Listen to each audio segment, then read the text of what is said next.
अस्सलाम वालेकुम पाइसियंस, मैं हारिस अज़मी प्रोफेशनल एस्ट्रोलॉजर आपकी खिदमत में हाज़िर हूँ 2023 के पहले वीक की एस्ट्रोलॉजिकल रिसर्चेस के साथ। ये वीक 1 जनवरी से शुरू होकर 7 जनवरी तक चलेगा। 2 तब्दीलियाँ हैं एंड एक बहुत अच्छी है और एक में आपको एहतियात बरतने की ज़रूरत है। जो बहुत अच्छी है वो ये कि 6 जनवरी को फुल मून होगा और आपके 5th एंगल पर होगा और वो 5th एंगल का ही रिप्रेजेंटेटिव है। मतलब अपने ज़ाती घर में फुल मून आपको गैर मामूली inner abilities, confidence level, emotions, रूहानियत तर्ज के फ़ायदे, ज़हनी काबिलियत में इजाफा, मैच्योरिटी, जदीदियत, न्यू आइडियाज़, इन सब पर काम करने का मौका मिलेगा। And you feel more romance, you feel more attachments, beauty loving nature, sacrificing nature, humour, ये सारी क्वालिटीज़ ऐसी हैं जो 6, 7 और 8 तारीख को फुल फ्लो में आपकी तरफ होंगी। गम दूर होंगे, उदासियाँ दूर होंगी, कमज़ोरियाँ दूर होंगी। बट बुरी खबर यह है कि 3 जनवरी को वीनस आपके 12th एंगल पर चला जाएगा। Venus is your another emotions, beauty loving nature, but वो नेचर ऐसी है जो टोटल रोमांस से रिलेटेड है। ये जो चांद से हमें मिल रहा है ये रूहानियत भी है, ये घरेलू अटैचमेंट्स भी है और फिर ये ब्यूटी लविंग भी है। लेकिन वो जो वीनस वाली नेचर होती है वो सिर्फ romantic, loving, attachments and desires उससे रिलेटेड है, टेस्ट। तो वो 12th एंगल पर जा रहा है, शॉर्ट टर्म प्लैनेट है। अब आपको कुछ दिन ये चीज़ें सामना करनी पड़ेंगी। मैं छोटी छोटी बुरी खबरें हैं, सॉरी, लेकिन सुना देता हूँ क्योंकि मेरा मकसद है आप तक नॉलेज पहुँचाना एंड आपको चाहिए कि उसको ग्रैब करें एंड अपनी चीज़ों में एहतियात बरतें। मरकरी रेट्रोग्रेड चल रहा है लेकिन वो रेट्रोग्रेशन आपको ज़्यादा तंग नहीं करेगी क्योंकि जुपिटर आपके लिए काफ़ी सपोर्टिव है 2nd एंगल पर। मरकरी जो कम्युनिकेशन स्किल्स देता है, मरकरी जो कैलकुलेशन स्किल्स देता है, मरकरी जो विजन प्रोड्यूस कर सकता है, मरकरी जो हमारे लिए पब्लिक एक्टिविटीज़ और पब्लिक का हमारे बारे में राय वो अच्छी कायम करता है। जब वो रेट्रोग्रेड हो जाता है तो ये सब चीज़ें उलझ जाती। बट अगर जुपिटर फेवर कर रहा हो तो नॉलेज में कोई कमी नहीं आएगी, लर्निंग कैपेसिटी में कोई कमी नहीं आएगी, कम्युनिकेशन में कोई कमी नहीं आएगी, प्लानिंग में कोई कमी नहीं आएगी, डॉक्यूमेंटेशन, एग्ज़ाम्स, पब्लिक एक्टिविटीज़ में कोई कमी नहीं आएगी। मतलब एक प्लैनेट देता तो बहुत अच्छा था, 2 प्लैनेट देते तो उससे भी अच्छा था, बट एक रेट्रोग्रेड हो गया, वो नहीं दे रहा तो दूसरा उसकी रिप्लेसमेंट में आपको चीज़ें प्रोवाइड कर रहा है। तो परेशान होने की ज़रूरत नहीं, मरकरी की रेट्रोग्रेशन समझे है ही नहीं। सूरज भी आपके 11th एंगल पर है, that is lucky area for the sun, जो कि अचानक बड़े फ़ायदे दे सकता है, बड़ी कामयाबियाँ, बड़े decisions, networking, combine efforts, combine studies, combine businesses, combine travel, ये सब सूरज की वजह से आपको मुयस्सर आ सकते हैं। बट एक छोटी सी खबर जो क्लू के तौर पर दे रहा हूँ, जैसे वीनस 3 जनवरी को 12th एंगल पर चला गया, इसी तरह सूरज 20 जनवरी को 12th एंगल पर चला जाएगा। इसी तरह मरकरी भी फिर 11th एंगल से निकलकर 18 के बाद वो भी 12th एंगल पर जाएगा। तो कुछ दिनों के लिए ये जो शॉर्ट टर्म प्लैनेट्स है ये आपके 12th एंगल पर आएंगे।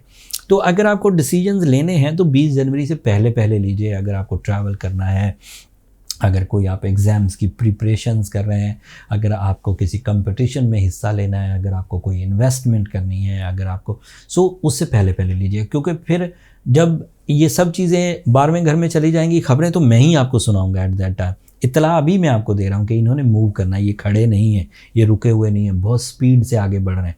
तो इन्होंने अगला पड़ाव इनका नेगेटिव है, लेकिन उसके बाद फिर बहुत अच्छा शुरू हो जाएगा। मतलब जब फरवरी आएगा तो आपका असल 2023 शुरू होगा एंड देन फिर सो ऑन, आप अच्छे ही फॉर्म में जाएंगे। एक और ख़बर सुनाता हूँ, सैटर्न की जो नेगेटिविटीज़ है which is producing 7.5 for the Pisceans, वो जुपिटर की सपोर्ट से बहुत हद तक स्लो डाउन हो जाएगी।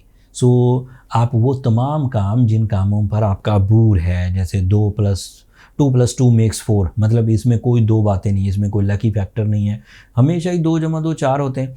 इसी तरह आपकी जो अपनी सलाहियतें जिन पर आप रोज़ काम करते हैं, रोज़ आपको उसके शुरू का भी पता है, उसके एंड का भी पता है, वो काम आप कर दीजिए, आपको कोई परेशानी नहीं आएगी। लेकिन ऐसे काम जिसमें लक फैक्टर की ज़रूरत हो, जिसमें फेवर ऑफ टाइम की ज़रूरत हो, उन कामों में ज़रा एहतियात बरतें। और बहुत बड़ी इन्वेस्टमेंट जिसमें हाई रिस्क हो या बहुत बड़े डिसीजंस जिसमें लाइफ बिल्कुल डंप हो जाए, ऐसी चीज़ों से ज़रा बचने की कोशिश करिए। जो चीज़ें आप खुद अपनी विल से, अपनी स्किल से कर जाएं, वो बहुत अच्छा है, उस जैसी और कोई चीज़ नहीं। दैट मीन्स कि आपने अपनी स्ट्रेंथ से जो इवेंट सोलर सिस्टम में हो रहे थे, जो ख़ज़ाएँ आपकी ज़िंदगी में आ रही थी, आपने उन्हें शिकस्त दे दी, बीट कर दिया, दूर भगा दिया। So you are brave, you are strong and you are successful story also for us, for astrology. एक आदमी 37 से गुजर रहा था, लेकिन उसने अपनी स्ट्रेंथ से सारी चीज़ों को भगा दिया। फाइन, अच्छी बात।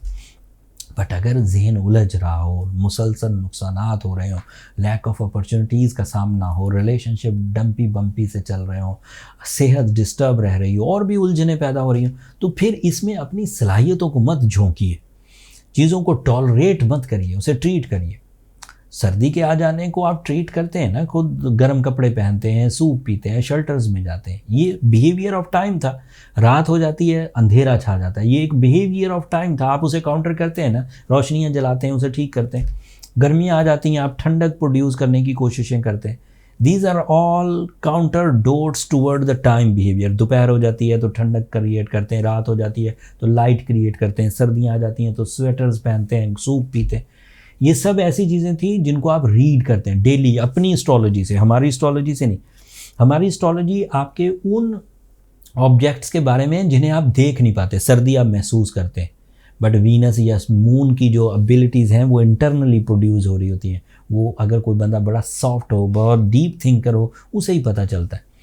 दोपहर महसूस हो जाती है, लेकिन रोमांस का पीरियड महसूस नहीं होता। कुछ फेवर्स, कुछ रीडेबल चेंजेस आती हैं, बट मोस्टली लोग उसे वेस्ट कर देते। सो जो चीज़ें बारीक थी वो हमने बता दी, जो चीज़ें बहुत वाज़ेह थी वो आपको पता है। जो वाज़ेह चीज़ें हैं उन्हें कोई भी तस्लीम कर लेता है। सर्दी लगेगी, स्वेटर पहनेंगे, एस्ट्रोलॉजर बताए चाहे ना बताए। रात हो जाएगी, आप अंधेरे से बचने के लिए लाइट जलाएंगे ही जलाएंगे, चाहे एस्ट्रोलॉजर बताए कि ना बताए। एस्ट्रोलॉजर बता सकता था कि सूरज 6:47 पर गुरूब हो जाएगा, आप अपनी रोशनियों का इंतज़ाम कर लें। This is my professional statement. But इसकी ज़रूरत ही नहीं पड़ी, आपको खुद ही पता लग गया। आपको ये पता लग गया कि सूरज दोपहर में कहाँ पर होगा, आपको ये पता लग गया सूरज तुलू कब होगा। उसके लिए एस्ट्रोलॉजी की ज़रूरत, जनरल एस्ट्रोलॉजी घरों में माएँ कर लेती हैं, बच्चों को खुद पता होता है, स्कूल की तैयारी करने लग जाते हैं, बड़ों को पता होता है, वो ऑफिस की तैयारी करने लग जाते हैं। बट वीनस कहाँ है, देखा ही नहीं कभी किसी ने। वो सोलर सिस्टम में मौजूद है, लोगों को लगता है ही नहीं। सो उन सब चीज़ों को भी जज करना। इसी तरह टाइम भी है, जिन्होंने 2 सितारों की नॉलेज रखी, मिसाल के तौर पर उन्हें सूरज दिखता है, उन्हें चांद दिखता है, इसे 2 स्टार नॉलेज कह सकते हैं। वो 7 स्टार नॉलेज क्या है, उन्हें मरकरी का भी पता हो, उन्हें मार्स का भी पता हो, उन्हें सैटर्न का भी पता हो, उन्हें जुपिटर का भी पता हो, उन्हें दीगर जो वीनस हैं उनका भी पता हो, ताकि वो 7 स्टार नॉलेज से अपने जो गोल्डन सीजन है उन्हें डिफाइन कर सकें, और जो थोड़े बैड पैचेस हैं उन्हें काउंटर कर सकें। इससे आप टाइम को मैक्सिमम कैच कर सकेंगे। रोमांस को, सेहत को, पर्सनालिटी को, मल्टीटास्किंग एबिलिटीज़ को, लकी फैक्टर्स को, स्पिरिचुअल फैक्टर्स को, लव लाइफ को, इन सब को आप ग्रैब कर सकें। And these are the fuels. आप खुद रोज़ देखते हैं पाइसियंस, सुबह में आसमान पर सूरज का तुलू होना आपके अंदर मूड की चेंजेस ला देता है। दोपहर में सूरज का 90 डिग्री पर आना आपके मूड्स को बदल देता है।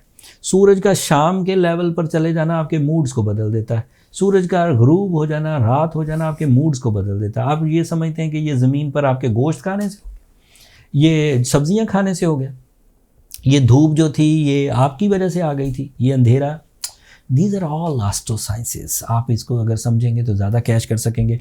इस वक्त थोड़े से दिन एहतियात बरतने के हैं, जो आप खुद कर जाएं बहुत अच्छी बात है। अदरवाइज़ आप ब्लू सफ़ायर मैं अरसे से आपको प्रिस्क्राइब करता आ रहा हूँ, इफेक्टिव मोस्ट है, रेडिएशन बहुत स्ट्रॉन्ग है, नेगेटिविटी ऑफ सैटर्न को रिकवर करने के लिए, रेट्रोग्रेशन ऑफ मरकरी को कवर करने के लिए, रेट्रोग्रेशन ऑफ मार्स को कवर करने के लिए बहुत अच्छी है। And you will be on your track without any hesitation.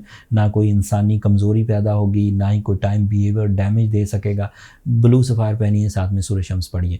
फिर भी कोई कमी रह जाए तो पर्सनल जायचे की तरफ चले जाइए, पर्सनल बर्थ चार्ट की तरफ चले जाइए। नंबर ये नीचे चलते रहते हैं, आप इन पर रब्ता करके अपने लिए टाइम ले सकते हैं। That's all from my and. अपनी दुआओं में मुझे और मेरी टीम को ज़रूर याद रखिएगा पाइसियन। आप लोगों की दुआएं मेरे लिए बहुत मायने खेज़ हैं। एंड चैनल को सब्सक्राइब करना मत भूलिएगा। आप लोगों की सब्सक्रिप्शन हमारी हौसला अफजाई की वजह बनती है। अगले हफ्ते तक के लिए इजाज़त दीजिए। अल्लाह ने के बाद।